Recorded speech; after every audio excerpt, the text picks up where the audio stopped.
Eu vou te falar uma coisa. Nada é tão ruim quanto a falsa esperança.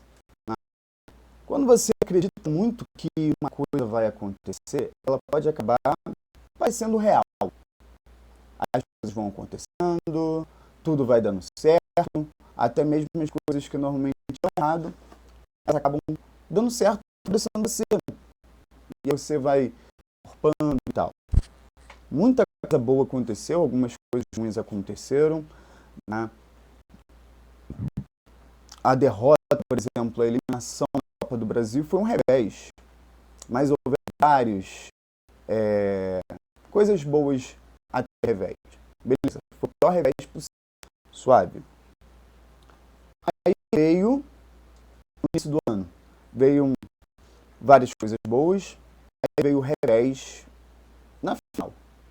Aquele revés na final, eu pensei assim, a gente pode interpretar as coisas da maneira ruim, a gente perdeu.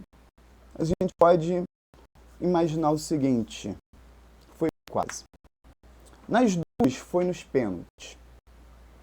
Nas duas foi na loteria. A gente poderia até mesmo colocar aquela famosa desculpa que se não fosse nos pênaltis, fosse no Golden Goal, a gente estava melhor. Mas não aconteceu, a gente vai mudar o sistema só porque a gente acha que assim seria melhor, seria mais bonito.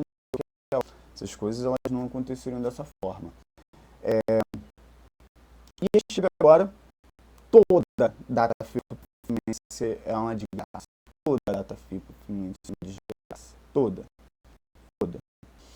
Ano passado não foi diferente, no retrasado, em 2022, nunca a pausa para a data FIFA é uma coisa boa para o Fluminense. Não sei porquê. Também não está sendo para outros lugares, né, para outros times, mas para outros está sendo bom.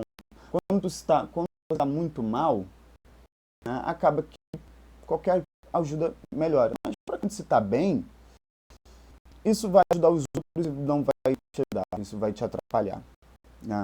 E aí a gente chega num momento que logo após a data FIFA a gente tem um jogo mais charado com a vitória, que foi um jogo ruim contra o Atlético Mineiro. O Fluminense teve muitos problemas defensivos, claramente o Atlético Mineiro merecia aquele empate. Mas é aquilo, merecer e o que de fato acontecer são duas coisas diferentes, né? Porque o atacante chutar é trabalho dele, o goleiro defender é trabalho do goleiro também. Então, o Fábio fazia o trabalho dele, ótimo, maravilha, o Fluminense venceu, mas o fato do Fábio ter que estar um indicativo de que uma coisa está ruim. É isso. E aí, o que é que estava muito ruim é o sistema defensivo como um todo, que ano passado estava bem e esse ano já não está. Ou seja, uma coisa aconteceu do ano passado para esse e a saída do Thiago Silva atrapalhou os planos. Né? Ou seja, era um cara que impunha respeito, era um cara que conseguia organizar o sistema defensivo e a gente não tem um cara que consiga fazer isso. Então, na minha concepção, se não tem um jogador igual o Thiago Silva que vai impor respeito, que vai organizar o sistema defensivo e quando houver necessidade de alguém travar o ataque com o ímpeto do inimigo, esse alguém seria ele. E se não tem, vamos reforçar com mais zagueiros. A gente está conseguindo funcionar com o lateral. Né? O Arana, ele funciona muito mais como ponta e o René muito mais no seu lado defensivo. Então, se a gente tem 3 zagueiros, que somados os 3 dá 2, dá 1,5, dá 1, então é melhor jogar com uns 3 zagueiros do que com 2, porque se com 2 a gente tem, na minha opinião, é essa. Coloca Canoa na lateral, Samuel Xavier na negação, o Guga quando entra não acompanha. O René defensivamente é bom, talvez ele possa substituir talvez um zagueiro quando tivesse que entrar, e o Arana como ponta esquerda. 3-4-3, 3-5-2, porque o sistema com 4-3-3 não funciona no Fluminense há séculos. Pô, Wallace, ano passado a gente estava ganhando muito bem, estava realmente muito bem, mas é a questão de que as falhas começassem a acontecer. Né? Tem um vídeo meu no ano passado, que eu não vou dizer para você, porque eu não sei que vídeo é esse, que eu falei que nenhum time é tão bom que vai funcionar para sempre. Eu vou postar um outro vídeo falando sobre isso, talvez eu poste até mesmo hoje isso. Né? Nenhum time joga tão bem, né, para sempre. Sempre o time que joga muito bem é visado e é muito mais estudado. Muito mais estudado. Esse time teve muito mais tempo para estudar o Fluminense do que o Fluminense teve para estudar ele. Muito deles. Mérito deles em, por exemplo, um Arsenal da vida, que é o time que faz gol de escanteio. Se tiver muito escanteio, eles vão lá, vão fazer gol. O mérito dos caras, é treinamento dos caras, é repetição. Então, se os caras jogam no 1 goleiro, 7 na zaga e 2 na frente, os caras conseguiram ganhar, mérito deles. O problema foi o seguinte, já pelo lado do Fluminense, isso já não é de hoje, o fato da gente se achar superior, não estudar outro time. O fato da gente se achar superior e imaginar que todo time vai ficar jogando todo mundo ali atrás e nunca vai atacar. E a gente vai conseguir ficar com aquela bola dominada o tempo inteiro, treinando. Né?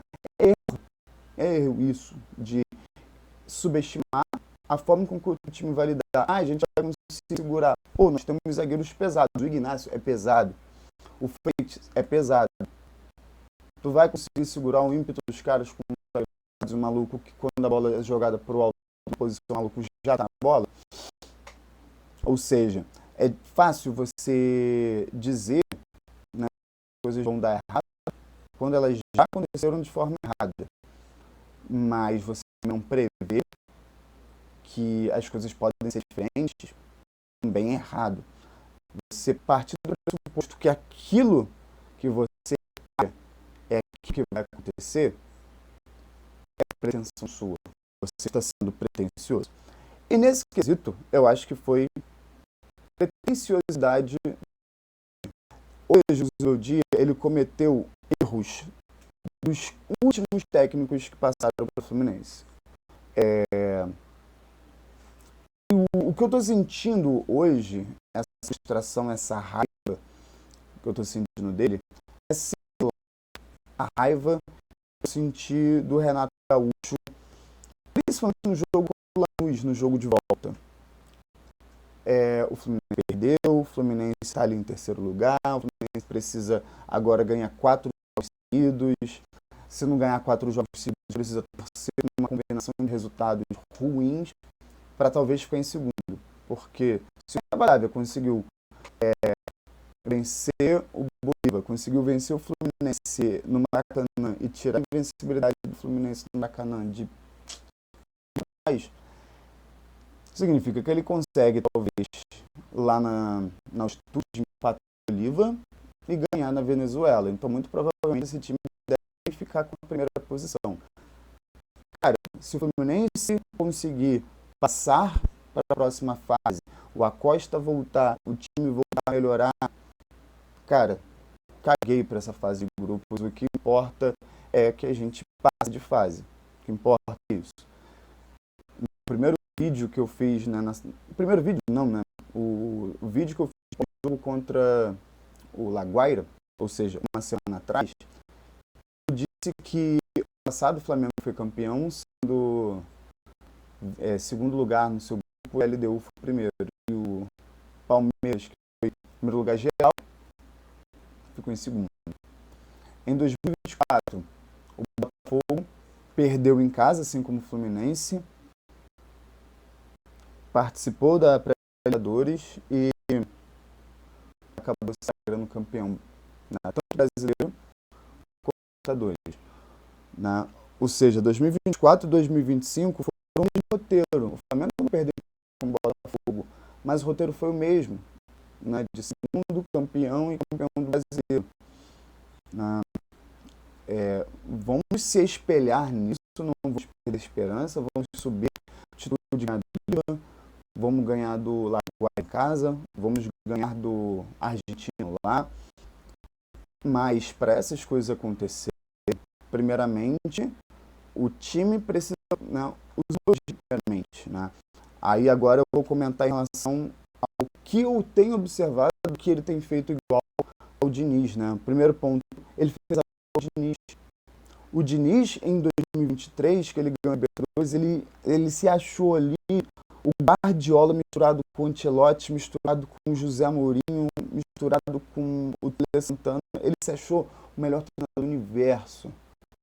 Porque ele imaginava o seguinte, eu achava que o time ele ia ficar segurando lá atrás e eles saíram, eles atacaram. Claro que os jogadores vão atacar. Você acha que ele vai ficar 90 minutos ali defendendo o tempo inteiro? Isso é presunção. Eu acho que o Zubeldia fez isso nesse jogo, né? De colocar, por exemplo, um Ganso, né? O time deles não ia atacar, o time deles atacou. E foi avisado. Os caras vinham aqui para ganhar, cara. Se os caras vêm aqui para ganhar, os caras vão atacar. E tu coloca o Ganso, coloca o Castilho. O Ganso e o Castilho são os pesados que é para jogar fixo, como o Fluminense, por exemplo. Precisa ficar um estilo de jogo diferente, cara. Quando o jogo já tá ganhando, segundo tempo, entra Castilho, entra Ganso. O que não aconteceu. Não aconteceu. Eles não deram brecha para você conseguir alçar a bola na área. 2, 3 marcando o Castilho na área. Como é que tu vai acertar? E o Fluminense parece que não tem no cruzamento. Inclusive, para o Bernal, o Fluminense começou a acertar o cruzamento. Ou seja, o Fluminense é bem nesse de cruzamento de escanteio. O Fluminense não vai. Aí, o cruzamento na cabeça do John Kennedy que foi para fora. Mas parece que é Bernal dependência. Parece que é isso. Inclusive, o Bernal estava em campo no momento que o Fluminense tomou gol ou o Bernal entrou depois? O Bernal entrou no segundo tempo. Aí tomamos o segundo. E aí, segundo ponto. O fato do Fluminense não ter alteração nos seus modelos de jogo, né? E essa a reclamação, e agora é uma contradição do próprio Zubeldia. O Zubeldia, numa entrevista no passado, e aí a mesma contradição que aconteceu com o Renato. O Renato, quando ele foi apresentado pelo Fluminense, o Renato disse: não vai faltar coragem. Faltou coragem em vários jogos. Não sei se essa coragem dos jogadores está faltando, é porque justamente não queria mais o técnico. Estava um técnico. E aí ele pega e larga o barco. Hoje eu sinto que faltou coragem, mas em nenhum momento o Zubeldia falou que teria essa coragem, que não ia faltar coragem. O Zubeldia falou que ele gosta de jogadores nas suas respectivas áreas ali que sejam contrários, por exemplo. Ele colocou o Varane que é ofensivo do lado esquerdo.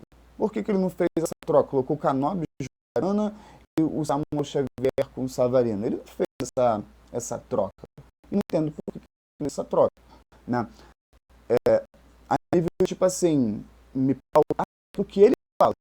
Eu concordo que o Savarino tem que ficar naquela posição ali, tabelar com o Mariano, que é um jogador melhor que, por exemplo, o René, né? O Savarino vai cortar para dentro, chutar em direção ao gol, mas ele se contradisse nesse quesito. Não houve mudança de posicionamento, o Canóbio não fazia coisa, ele errava a decisão o tempo inteiro. O Savarino errando pra caramba também.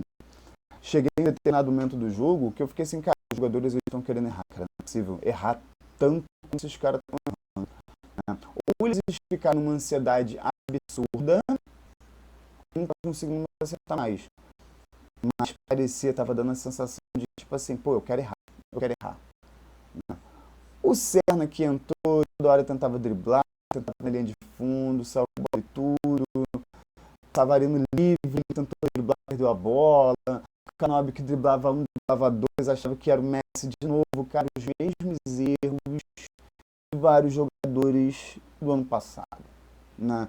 Inclusive do Canóbio, desse próprio ano, cara. Antes da pausa para a FIFA foi para o Uruguai, ele estava cometendo esses mesmos erros. Cometendo exatamente os mesmos erros. Incrível, velho. Incrível.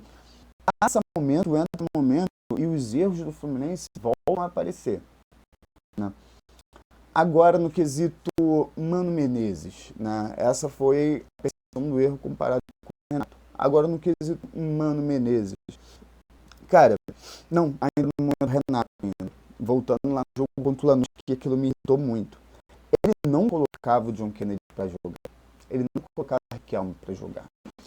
Aí o Fluminense tomou gol de empate do Lanús e precisava desesperadamente do resultado. Aí ele vai, coloca o John Kennedy, que não jogava, no lado do Everaldo, e o Riquelme. Para quê? Nesse jogo é importantíssimo. Para que você colocar eles no momento em que o Fluminense toma um empate e precisa da vitória? Porque nesse momento assim, da angústia, do desespero, da ansiedade de não conseguir e tal, é para falar assim, cara, tá vendo? Vocês pediram um cara e não resolveram um cara, mas você não coloca o cara nunca, você acha que ele vai resolver justamente naquele momento? Né? O Zubeldia não coloca ninguém na base nunca. Aí chega agora, o time tá perdendo, que ele resolve colocar o Wesley Natan. Ah, bonito! Você é bonito! Você não, mas você foi muito moleque. Você foi muito moleque. Né? Cara, assumir o erro. Eu errei. Beleza, papo pra frente. Mas a questão toda é, a partir do momento que você assume que você errou contra o Flamengo, que você assume que você errou contra o outro, aí você dá bronca nos jogadores, você percebe que esses erros dos jogadores continuam, e você replica o mesmo erro que você mesmo disse que errou, cara, você fala que errou, continua cometendo o mesmo erro, aí não dá, cara. Eu tava te protegendo pra caramba. Mas agora eu vou te criticar, cara. Agora eu vou te criticar pra caramba. Nem sei se alguém vai ver, né, alguém Fluminense, né? Acredito que vai ter alguns de vocês aí, torcedores, que vão acompanhar isso também, vão concordar comigo, e alguns podem acabar dizendo. Nesse momento, eu entendo por que alguns estão pedindo fora o meu dia, vai no rival. Faz sentido, porque você vê que o Freitas mole em vários momentos e não entra o Midian. Né? Ano passado, era Soteldo, vai Soteldo, vai Soteldo, vai Soteldo, não estava fazendo nada. Vai Soteldo, vai Soteldo, vai Soteldo. Ah, porque ele está acostumado com o futebol brasileiro. Ele joga aqui no futebol brasileiro. Ele está acostumado aqui, ó. Acostumado de anos é rola. Oh, o cara pode estar acostumado e jogando mal, igual o nosso bonito Soteldo estava no passado. Agora, o bonito do Santiago Moreno estava acostumado a 5 minutos descartado. Pô, mas o Soteldo, que está acostumado a jogar bem, ele continua, é insistente, Renato, insistente no meu dia nele. Inclusive, vários jogos a gente perdeu ponto por conta de erro de Soteldo. Mas insistiram, o Soteldo começou a jogar bem. Primeiro jogo que ele jogou bem, de fato, foi um Grêmio. Aí teve jogo bem, não sei o que lá. Pô, beleza, ótimo. A insistência fez o maluco melhorar. Por que eu não insisto? Aí vem a questão do Mano Menezes, cara. Aí vem a questão do Mano Menezes. Tem maluco que tá jogando mal pra caramba e ele insiste. Ele quer colocar Vitor Hugo, porque na cabeça Vitor Hugo é craque. Na cabeça dele, Vitor Hugo é craque. Aí ele insiste necessariamente num tipo de momento ali que não entendo. Não entendo. Enfim, ele fez algumas coisas que eu acho interessantes. Né? Ele foi para um abafa maior estilo de Diniz. Mas, cara, depois que um time argentino consegue fazer o primeiro resultado em casa, se eles fizerem 1-0 com 1 minuto de jogo, acabou o jogo, mano. Acabou. Eles precisam ter muita paciência, não fazer falta, deixar os próprios caras errarem, porque qualquer coisinha é falta, qualquer coisinha é meia hora. Cara, o Fábio, no primeiro momento que o Fábio segurou um pouco a bola para cobrar tiro de meta, já tomou um esporro do juiz. Mano do céu, o goleiro deles segurou. Mano, foram 38 minutos, cara. O cara parecia o Rossi, velho. Ele ia devagarinho colocar a bola na marca da Cal, tava andando, como se ele estivesse voltando do trabalho, indo pegar o ônibus, tipo assim, cara, esse ônibus, aí ele volta. Aí daqui a pouco ele vai. Cara, 30 segundos por tiro de meta. E aí, sabendo disso, o juiz foi dar cartão amarelo para ele só por 38 minutos de jogo. O juiz não forçou eles a acelerar o tiro de meta, não forçou eles a lateral, a cobrança de lateral, falta, nada, nada. O juiz foi extremamente conivente e inverteu diversos teios que transformam o tiro de meta. A gente colocar essa bola em jogo mais rápido. E foi literalmente, cara, deve ter sido uns 14 tiros de meta. Uns 28 minutos, né? 28 é exagero, mas assim, uns 15 segundos de demora. Iria cobrar em 15 segundos, cobrou em 30, 15 segundos. Cara, dá mais ou menos uns 14 minutos de tempo perdido só por tiro de meta. Eu queria ver se alguém consegue mostrar quem por acaso acompanhar, né, Rede TV, Rede Record, Globo, SBT, quem tiver assistindo esse vídeo e tiver o número de bola rolando mesmo desse jogo e tiver separado o primeiro e o segundo tempo, coloca um comentário aqui, cara. Porque, cara, dos 50 minutos de jogo, eu tenho tido uns 20 rolando no máximo. No máximo. E aí, pra gente fechar, pra quem acompanhou o react no vídeo enquanto o jogo acontecia, eu vou te falar uma coisa que é bizarro. Eu não sei se é sexto sentido para jogo, mas com 3 ou 4 minutos do primeiro tempo, eu falei, o Fluminense vai tomar um segundo gol com até 12 minutos de jogo. Não passou 3, 4 minutos, o Fluminense vai lá tomar o gol. Com 7 minutos, não tomar gol. Agora vamos ver se o Fluminense vai ter a capacidade de reagir. Não teve. O Fluminense toma mais uma virada e não conseguiu reagir. Porque os jogadores não sabem pressionar o juiz. Tipo assim, é muita reclamação, mas pouca pressão.